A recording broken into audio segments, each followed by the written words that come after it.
Assalamualaikum warahmatullahi wabarakatuh. Perkenalkan, nama saya Yuda, NIM 0453616623, Prodi Sistem Informasi UT Jakarta, mata kuliah Administrasi Server. Baiklah, untuk yang pertama kita akan membuat sebuah user dengan nama user1.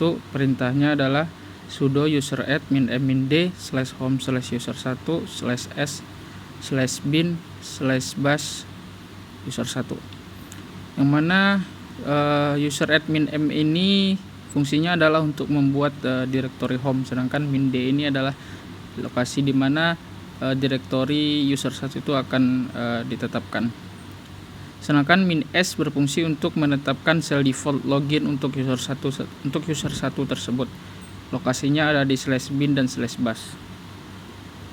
Setelah itu kita akan menetapkan password untuk user1 menggunakan perintah passwd user1, lalu memasukkan passwordnya.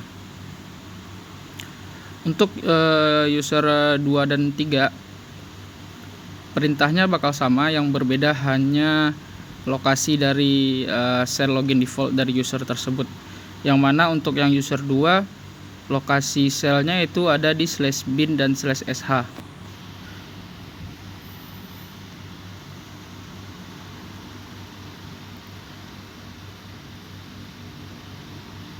Perintah cat /etc dan /cell itu adalah berguna untuk menampilkan sel yang tersedia di dalam sistem operasi tersebut.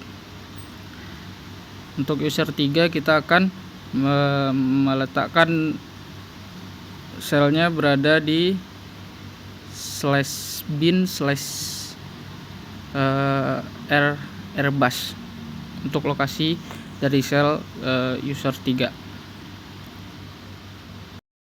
Selanjutnya, untuk melakukan modifikasi pada identitas dari user 1 bisa menggunakan perintah usermod -l, lalu nama user baru dan nama user lama. Di sini menggunakan perintah usermod -l, maksudnya adalah untuk melakukan perubahan pada informasi login dari user 1.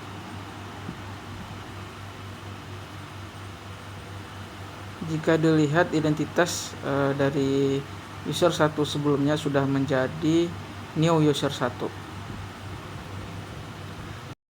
Selanjutnya kita akan memodifikasi letak dari direktori dari new user 1 tersebut menggunakan perintah usermod -d /home/ nama direktori baru yang akan kita beri nama new user 1 home. Jadi letak dari direktori new user 1 tadi yang semula dari /home/user1 menjadi /home/new user 1 home. Baiklah, selanjutnya untuk melakukan modifikasi pada posisi sel login dari user 2, kita bisa menggunakan perintah usermod -s /bin/bus, lalu nama user yang akan dirubah yaitu user 2. Jika dilihat sekarang, posisi dari sel login user 2 sudah berada di /bin dan /bus. Selanjutnya kita akan menghapus user yang telah dibuat tadi menggunakan perintah userdel -l, lalu nama user yang akan dihapus. Untuk opsi dari -r ini berfungsi untuk menghapus semua direktori dari user tersebut. Selanjutnya kita akan mencoba untuk membuat beberapa grup.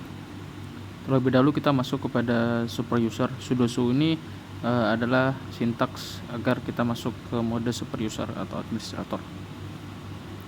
Perintah yang akan digunakan adalah untuk membuat grup adalah group add, lalu nama grup yang akan dibuat. Untuk selanjutnya kita akan mencoba untuk merubah nama dari grup 1 menggunakan perintah group mode -n, lalu nama grup yang ingin dirubah. Sudah terlihat bahwa nama dari grup 1 sudah berubah menjadi ADM server. Selanjutnya kita akan menambahkan beberapa user ke dalam grup 2. Sintaknya adalah user mode min a g grup 2, lalu nama user yang akan dimasukkan. Opsi min a g ini adalah perintah untuk menambahkan user ke dalam sebuah grup. Jika dilihat di sini grup 2 sudah ada user 1 dan user 2. Selanjutnya kita akan mencoba salah satu cara untuk setting password beberapa user secara langsung. Langkahnya adalah kita membuat sebuah file yang berisi password dan user. Lalu kita bisa menjalankan perintah sudo chmod tanda lagi besar, lalu file password yang sudah dibuat tadi. Jika kita lakukan perintah cat untuk melihat user yang ada di etc group, di situ sudah ada password yang terenkripsi. Password itu berasal dari file user_password.txt. Untuk menghapus sebuah grup, kita bisa menggunakan perintah group dir, lalu nama grup yang akan dihapus. Selanjutnya kita akan membuat direktori 1 tingkat, 2 tingkat, dan hierarki. Untuk direktori 1 tingkat, kita hanya perlu mengetikkan perintah mkdir, lalu nama direktori yang akan dibuat. Untuk direktori yang 2 tingkat, kita hanya perlu menambahkan slash pada direktori 1 tingkat, lalu diikuti dengan nama direktori yang 2 tingkat. Contohnya di sini adalah mkdir min p dir utama slash dir 1. Dir 1 ini adalah direktori tingkat 2. Untuk direktori hierarki, direktori ini sangat memudahkan jika kita ingin membuat struktur direktori yang sangat kompleks. Kita bisa menggunakan opsi min p ya, agar tidak akan menampilkan poster error jika direktori yang akan dibuat itu sudah ada sebelumnya. Contohnya di sini adalah mkdir min p, lalu direktori parents utamanya itu adalah dir utama slash dir 1 slash subdir 1. Lalu untuk selanjutnya kita balik ke parents utamanya, dir utama, lalu dir 2 dan subdir 2. Jika kita ingin menampilkan struktur dari direktori tersebut, kita bisa menggunakan perintah tree. Selanjutnya kita akan mencoba untuk memindahkan sebuah direktori.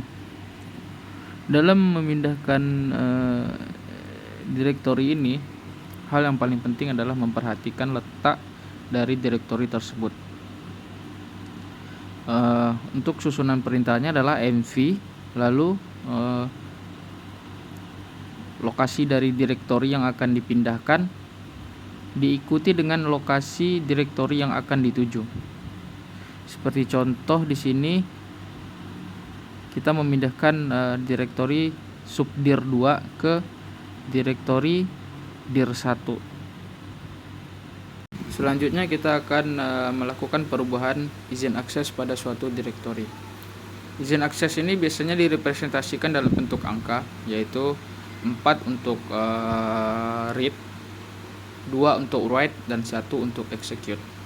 Jadi 755 itu adalah 7-nya untuk izin akses untuk owner, yaitu read, write, dan execute.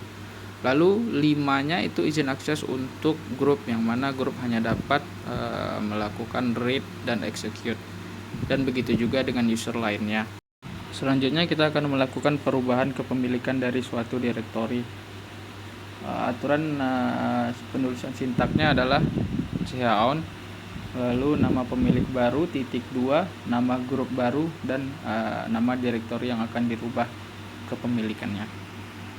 Sebagai catatan, untuk melakukan perubahan kepemilikan dari suatu direktori memerlukan akses dari super user. Dapat dilihat bahwa dir utama sekarang kepemilikannya berubah, yang semulanya dari user Mochan menjadi user 1, dan perubahan grupnya dari grup Mochan menjadi grup 2. Untuk menghapus suatu direktori, kita bisa menggunakan perintah rmdir lalu lokasi dari direktori yang akan dihapus. Opsi yang kedua, kita bisa menggunakan perintah rm, akan tetapi perintah rm ini biasanya digunakan untuk menghapus file, bukan direktori. Kalau misalnya ingin menghapus direktori menggunakan perintah rm, kita harus menambahkan opsi min-r, yang mana min-r ini artinya adalah kita akan menghapus secara rekursif, mulai dari direktori dan beserta isi-isinya. Baiklah, selanjutnya kita akan mencoba membuat sebuah file menggunakan text editor V. Tapi sebelumnya, V ini sebetulnya adalah text editor tingkat lanjut, yang mana penggunaannya itu cukup rumit, karena dalam pengaplikasian menggunakan V ini memiliki shortcut tertentu untuk melakukan tugas yang berbeda, seperti menambahkan teks, menghapus, dan menyimpan file tersebut memiliki shortcut yang menurut saya itu cukup ribet dibandingkan dengan text editor lain seperti Sublime, VS Code, dan lain sebagainya. Selanjutnya kita akan mengcopy file yang sudah dibuat tadi.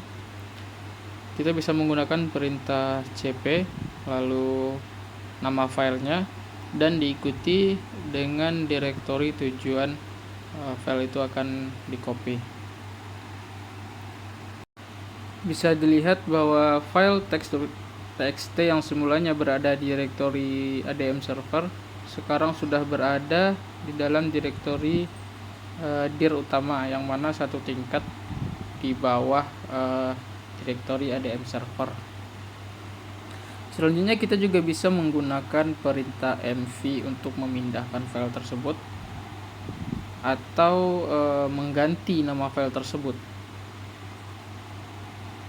Contohnya, kita akan merubah nama dari file yang semulanya text.txt menjadi ubah.txt. Untuk merubah izin akses dari file text.txt dan izin kepemilikannya sama caranya, langkah-langkahnya dengan mengubah izin dan kepemilikan dari direktori. Jadi saya kira penjelasannya tidak perlu diulang.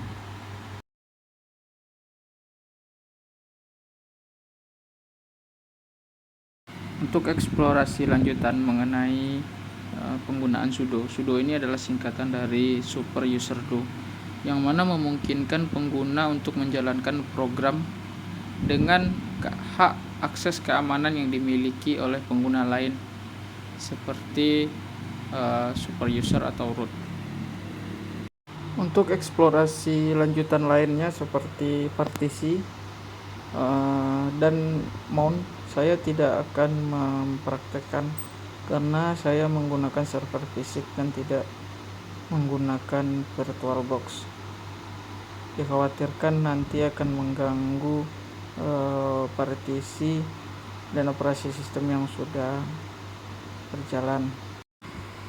Dan untuk menjawab pertanyaan seputar praktek tugas 1 ini, kesulitan yang saya alami seputar aturan penulisan sintak dalam Linux, dan cara untuk mengatasinya saya menggunakan manual dari perintah tersebut, atau bisa menggunakan fitur bantuan dari Linux itu sendiri. Contohnya Untuk perintah cp kita bisa menggunakan fitur cp min help, dan di situ nanti akan dijelaskan mengenai aturan penulisan dari cp itu dan opsi apa saja yang bisa digunakan. Dan untuk menjawab pertanyaan mengenai pembelajaran yang saya dapatkan pada praktek tugas 1 ini adalah yang pertama, saya mempelajari jenis-jenis user dan mampu memahami jenis-jenis user dan grup tersebut. Pembelajaran yang kedua adalah bagaimana cara untuk mengelola user dan grup, mulai dari membuat grup, mengubah izin akses dan kepemilikan, serta menghapus user dan grup itu sendiri. Pembelajaran yang ketiga adalah saya mampu memahami tentang cara mengelola sistem file agar tetap efisien dan efektif. Dan yang paling penting adalah dapat dikelola dan dipahami secara baik dan benar. Dan yang keempat adalah saya memahami bagaimana cara melakukan partisi pada hard disk dan melakukan mounting, menghubungkan file system ke dalam suatu media penyimpanan seperti hard disk dan lain sebagainya. Sekian dari saya, kurang dan lebihnya mohon maaf. Assalamualaikum warahmatullahi wabarakatuh.